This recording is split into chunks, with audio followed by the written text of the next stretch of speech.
Parang pinag-enroll ni Reeves sa kanyang dancing class si Klay Thompson, pinagsasayawan ba naman ng crossover? Luka versus Cooper Flag, inutakan lang ni Luka ang rookie. Na-hype si Bronny sa ginawa ng kanyang tatay. NBA in-season tournament sa pagitan ng LA Lakers at Dallas Mavericks. So far wala pang katalo-talo ang Lakers, dominating the West Group B with 3-0 record. Meanwhile ang Dallas laglag na sa torneo mga idol, balik laro na si Dabrow AD.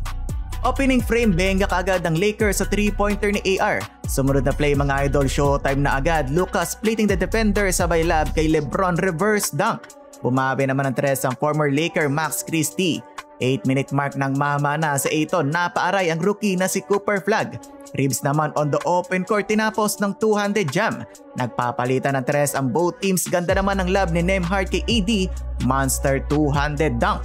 Nagpapalitan ng highlights ang dalawang kupunan, kabila naman Luka to Ayton.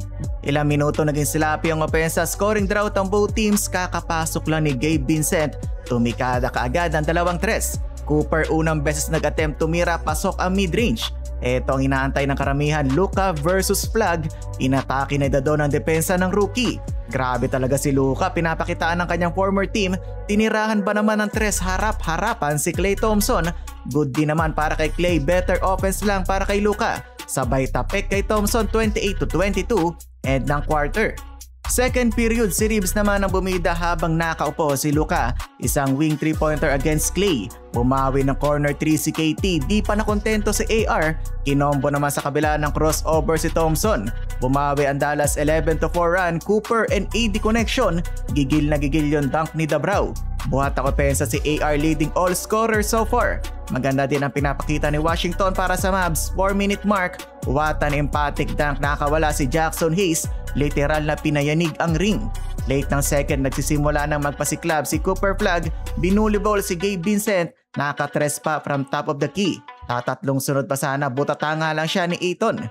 AD with the putback dunk, bawi ng tres si AR. Tahimik lang si Christie pero nakaka-11 points na ang shooter ng Dallas. Halftime lamang ng dalawa ang Mavs. Third period, White Boys ng Lakers ang kumakana. Sinimula ni Luka, walang takot na inatake si AD, sabay nakatres. Napangahan naman ni Cooper Flag si AR pero bumawi ng tres si Reeves.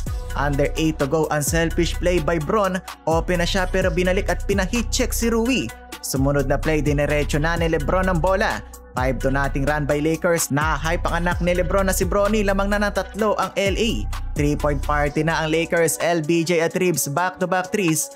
Luka na utakan ng first overall pick, Cooper Flag, offensive foul. Maya-maya lang tumira na naman ang tres si AR, pang-anim na tres niya sa game, 28 points na so far. Luka still attacking the paint area, makakalayo na sana ang Lakers. Laking impact lang talaga ng outside shooting ng second unit ng Mavs, kasama dyan si Klay Thompson. Parang sinasapian na naman si Luka, tingnan nyo tong napakahirap na step back 3, halos binato na lang ang bola. Ganda pa ng hanap niya kay LeBron. Lakers up 98-94. Fourth quarter, nilalampaso ni AR ang depensa ni Klay, kanina niya pa sinasayawan at pinupuntosan si Thompson. Mala all-star na talaga ang galawan nito ni AR, 38 points na in counting, naka 8-0 run ng Lakers.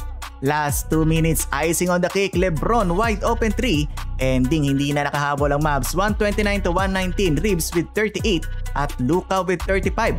Nagyakapan ang dating mag-teammates AR at AD.